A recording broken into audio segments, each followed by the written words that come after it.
Well, Elvis fans, it's another day, and it's another day in Elvis history. On June 11th in 1955, Elvis, he actually performed in Shreveport, Louisiana at the Louisiana Hayride at 8 p.m. The Hayride was a 3.5-hour show. General admission was 60 cents for adults, 30 cents for children. And if you wanted to reserve, it was $1 for adults and 50 cents for children. And of course, Elvis Presley kind of cut his teeth on performing at the Hayride, as well as all around Texas, Florida, and Arkansas. The June 11th edition in 1956 of Time magazine mockingly referred to the singer as Dreamboat Groaner Elvis.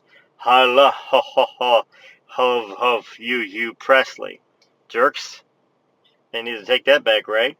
In Hollywood, Joe Hazen wrote a memo to Hal Wallace that Elvis's meteoric rise is unquestionably a freak situation, but that does not detract from the fact that as a straight actor, the guy has great potentials. Now, Joe Hazen knows what he's talking about.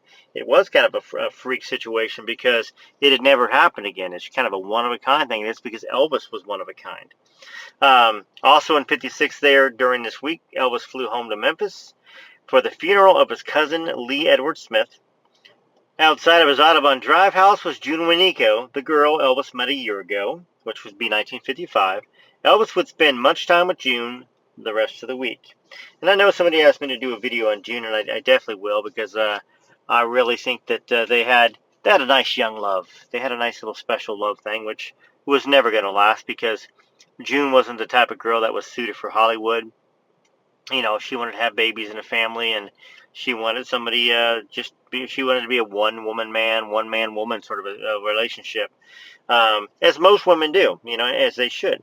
1957, Elvis released Teddy Bear, which you just saw that back there. The song was #1 for 7 weeks on the pop chart, while also hitting #1 on the R&B bestsellers list and #1 on the country chart. Also in 1957, one of my favorite albums, RCA releases Elvis's 5th LP, Elvis's Golden Records. Now, I remember as a young boy feeling not only fortunate to have a record player, but I had a cassette tape player, a Walkman. And of course, you know, I was born in '75, so you know, CDs weren't out yet. Perhaps they were out, but I don't think so. When I was about 10 or 11, and I remember getting that cassette tape and just wearing it out. So this was his first compilation of hit singles, and is widely believed to be the first greatest hits album in rock and roll history. It is the first of 5 Elvis Gold Records compilations, 4 of which would be released during Presley's lifetime. The first disc was certified gold on October 17, 1961.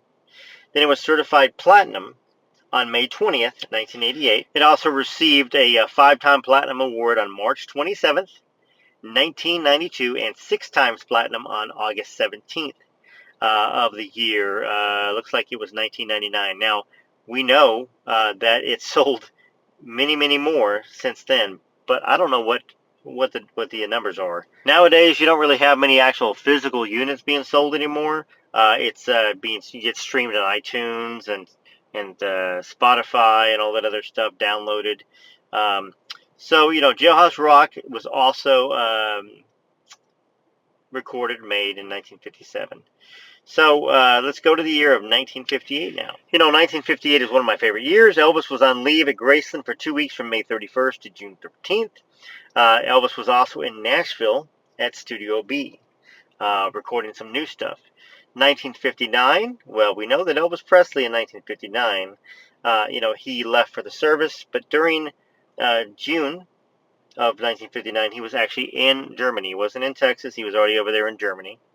1960, Elvis Presley was filming the movie, one of my favorite movies, G.I. Blues, with you got this hot 2, 3, 4, occupation G.I. Blues, G.I. Blues from my... Anyways, great song.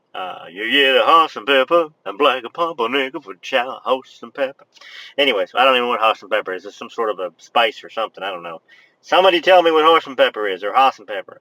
Elvis finished in 1962. Elvis finished post-production looping for the film Girls, Girls, Girls. 1964, on this date, Girl Happy pre-production. The soundtrack recording for Girl Happy... I just want to break out saying, Girl Happy! Anyways, continued from 7 p.m. to 5 a.m. Elvis was unhappy, unfortunately, with the material and with his own performance, and left the session after 34 exhausting takes of Do Not Disturb. He was unhappy because the songs sucked. All of the songs sucked that Elvis had to sing during these movies. You know, it's very torturous for an artist to sing songs that are horrible, that don't even measure up to a 1% of the potential of what he was. Frankie and Johnny, of course, was 65. In 1966, on this date, Elvis remained at the hotel, still refusing to go to the studio. Instead, he listened to the recordings of Red West, which he found were very good. Red was a talented songwriter. So, 1968, Elvis was in rehearsals at the Binder Howe Productions office throughout the week and the weekend. Today, Elvis met with costume designer Bill Ballou. That's Bill Ballou, that's right, to discuss his ideas for the show, readily accepting Ballou's suggestions of the high Napoleonic collars and black leather suit. 1970, during this this day, Elvis was at home in Memphis and went to the Memphian Theater that night. In 72, again, Elvis performed at the Madison Square Garden, New York, at 2:30, and the crowd was 20,000. He wore the eyelet suit with a lion head belt and red cape. This show was added when tickets to the first 3 original shows were sold out almost immediately. And back in that day, that's hard to do. 1973, Elvis attended screenings at either the Memphian or the Crosstown almost every night of the month until he had to go on tour again on the 20th. In 74, on June 11th, Vernon leaves Dee Stanley. Bye-bye, Dee. Get out of here. Out of here. I never liked Dee. She wanted to be with Elvis, not Vernon originally, and purchased a nearby home. But then again, who didn't want to be with Elvis? You know what I'm saying? 2011, on June 11th, Elvis, That's the Way It Is, the 3-disc special edition, was released by BMG. The collector's label Follow That Dream released special editions of the album in 2008, 2009, and 2012, while Sony released an 8-CD set with 2 DVDs in 2014. In 2012, Lisa Marie Presley, who owned Graceland, and a minority stake in Elvis Presley Enterprises, gave her approval for her father's image to be turned into a hologram, with possible uses that range from a duet album and a TV drama series to appearances at the Graceland Mansion in Memphis and perhaps on the road.